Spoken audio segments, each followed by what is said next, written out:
లక్షల్లో డబ్బులు మోసం చేసిన ఎన్ఆర్ఐ పూజారిని శంషాబాద్ పోలీసులు అరెస్టు చేశారు. చామర్తి రావు లచ్చారావు అనే పూజారి చేతబడి చేస్తారని బెదిరించి 20 లక్షలు మోసం చేసి అమెరికాకు పారిపోయాడు. సాఫ్ట్వేర్ బాధితుడి ఫిర్యాదుతో ఎఫ్ఐఆర్ నమోదు చేసిన పోలీసులు ఎల్ఓసీ జారీ చేశారు.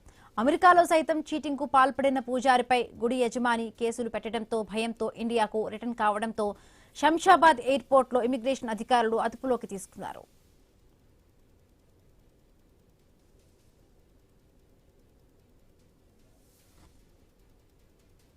చామర్తి రామలచ్చారావు అండ్ ఇంకా ఇద్దరండి, ప్రసాద్ అండ్ ఇంకొకరు.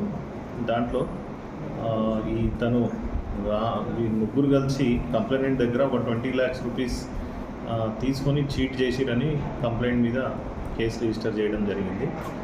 ఈ కేసు జరిగినప్పటి నుంచి ఇతను అబ్స్కాండింగ్ ఉన్నాడు. A1 వచ్చేసి రామలచ్చారావు వచ్చేసి అబ్స్కాండింగ్లో ఉన్నాడు. తర్వాత అతను అప్పుడు యూఎస్కి వెళ్ళిపోయాడు.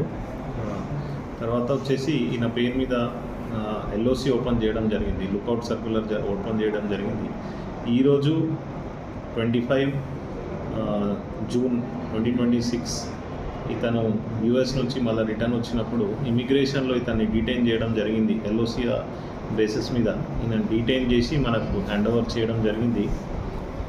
అదే బేసిస్ మీద మనం ఇతన్ని మన కస్టడీలో తీసుకున్నాం. ఫర్దర్గా ఇతన్ని యాజ్ పర్ రూల్ మనం కోర్టులో ప్రొడ్యూస్ చేయడం జరుగుతుంది.